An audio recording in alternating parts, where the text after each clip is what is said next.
നമസ്കാരം. Introduction to Indian government accounts and ഓഡിറ്റിലെ മൂന്നാമത്തെ വീഡിയോയിലേക്ക് സ്വാഗതം. വളരെ പ്രധാനപ്പെട്ടത് എന്നുള്ള രീതിയിൽ പറയാം. അത് നിങ്ങൾ ആവർത്തിച്ച് കേൾക്കുക. ഏറ്റവും കൂടുതൽ ചോദിച്ചത് മൂന്നാമത്തെ ചാപ്റ്ററിൽ നിന്നാണ്. മൂന്നാമത്തെ ചാപ്റ്ററാണ് ഇപ്പം ഈ മൂന്നാമത്തെ വീഡിയോയിൽ പറയുന്നത്. 3 വീഡിയോ ആയിട്ട് മൂന്നാമത്തെ ചാപ്റ്റർ പറയും. അതിൻ്റെ ലിങ്ക് ബ്ലോഗിൻ്റെ ഡിസ്ക്രിപ്ഷൻ ബോക്സിൽ കൊടുത്തിട്ടുണ്ട്.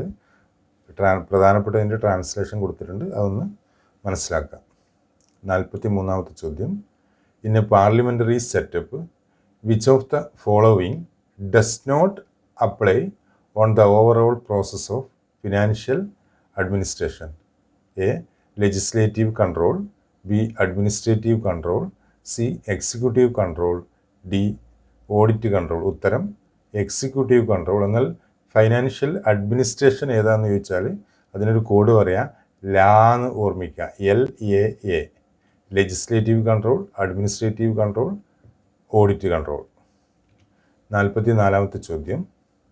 Legislative control over the finance is exercised mainly in 2 stages. What are ദേ? ഉത്തരം C.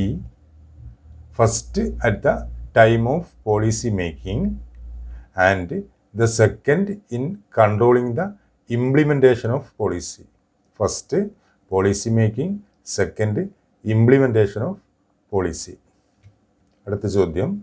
Legislative control over the finance is exercised first at the time of policy making. വളരെ പ്രധാനപ്പെട്ടതാണ്. Presentation of the annual financial statement comes under legislative control. അടുത്ത ചോദ്യം.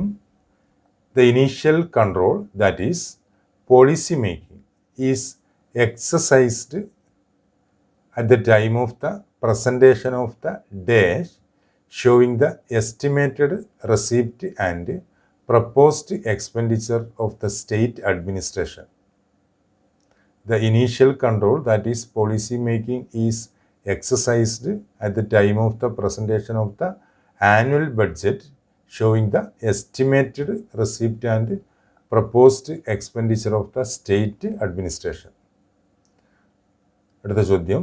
The second stage of legislative control over the finance is exercised at the time of controlling the implementation of the policy. നേരത്തെ പറഞ്ഞിട്ടുണ്ട്, first stage പറഞ്ഞിട്ടുണ്ട്, second stage പറഞ്ഞിട്ടുണ്ട്. ഇത് വളരെ പ്രധാനപ്പെട്ടതാണ്. The outstanding feature of a democracy is the accountability of the administration to the legislator. The outstanding feature of a democracy is the accountability of the administration to the legislator. അടുത്ത ചോദ്യം. 51ാമത്തെ ചോദ്യം. The scope of State audit does not encompass the element administrative accountability. വളരെ പ്രധാനപ്പെട്ടത്. In the audit control, scope of state audit encompasses the elements fiscal accountability, B. program accountability, C. managerial accountability. ഉത്തരം all of the above. In the audit control, scope of state audit encompasses the elements fiscal accountability, program accountability, managerial accountability. അടുത്ത ചോദ്യം. In the area of administration, dash is the main instrument to secure accountability of the executive to the legislator. Answer. State audit. In the area of administration, state audit is the main instrument to secure accountability of the executive to the legislator. അടുത്ത question. Dash is the main instrument to secure accountability of the lower formation in the setup to the administration and of the administration to the legislator in the area of financial administration, state audit. state audit is the main instrument to secure accountability of the lower information. Another question. Without audit, no accountability. Without accountability, no control. Who said this? ഒരുപാട് തവണ ചോദിച്ചതാണ്. ഉത്തരം E.L. നോർമാൻറ്റൺ. അടുത്ത question വളരെ വളരെ പ്രധാനപ്പെട്ടത്. Executive power of the Indian union west in the President of India. Who elect the President of India? Elected member of both houses of Parliament and legislative assemblies of the state. രാജ്യസഭയും ലോകസഭയും സ്റ്റേറ്റിൻ്റെ നിയമനിർമ്മാണ സഭയിൽ നിന്നാണ് പ്രസിഡന്റിനെ തിരഞ്ഞെടുക്കുന്ന അർത്ഥം. Who is the head of the cabinet in Indian Union? Answer, Prime Minister. The executive power of a state is vested in Governor of the state. വളരെ വളരെ പ്രധാനപ്പെട്ട ഒരുപാട് തവണ ചോദിച്ചതാണ്. യൂണിയൻ്റെ പ്രസിഡൻറ്റും സ്റ്റേറ്റിൻ്റെ ഗവർണറും. The executive power of a state vests in the governor who is appointed by the President of India. അതായത് president of ഇന്ത്യയാണ് ഗവർണറെ നിയമിക്കുന്നത്.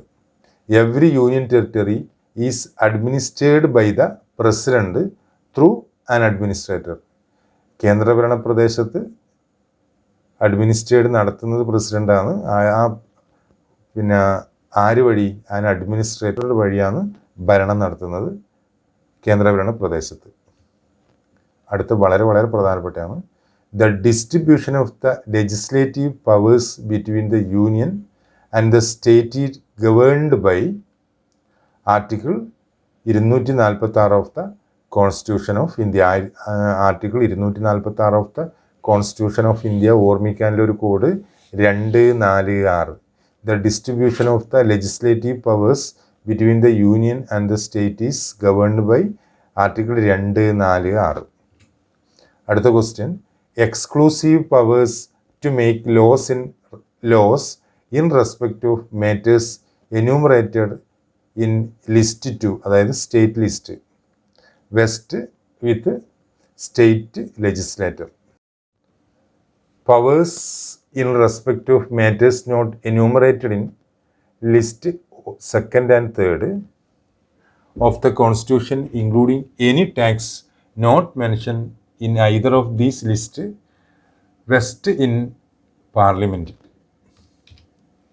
The control over finance of central government was traditionally confined to Ministry of Finance. The overall responsibility of coordination and control over the finances of state governments are conferred to the State Finance Department.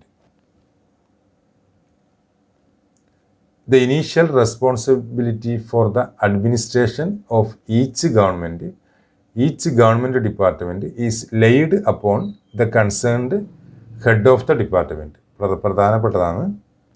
In financial matters, each head of department is responsible for the collection of revenue and for the control of expenditure pertaining to this department.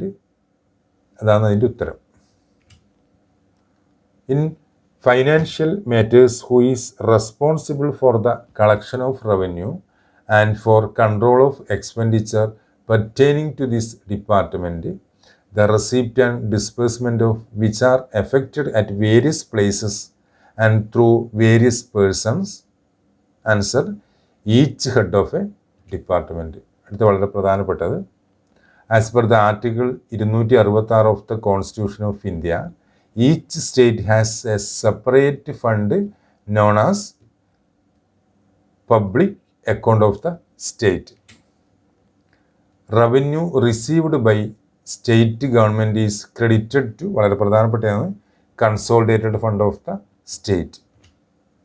One of the following transactions does not form part of the Consolidated Fund of India. Which is it? Railway Consolidated Fundiലാണ്, Defense Consolidated Fundiലാണ്, Post and telecommunication consolidated ഫണ്ടിലാണ്, ഇല്ലാത്തത് state insurance. All public moneys those not credited to the consolidated fund received by the government are credited to public അക്കൗണ്ടിലാണ്. Consolidated ഫണ്ടിലല്ലാത്ത ഇത് credit ചെയ്യുന്നത് public അക്കൗണ്ടിലാണ്. Taxes collected by government are credited to consolidated fund.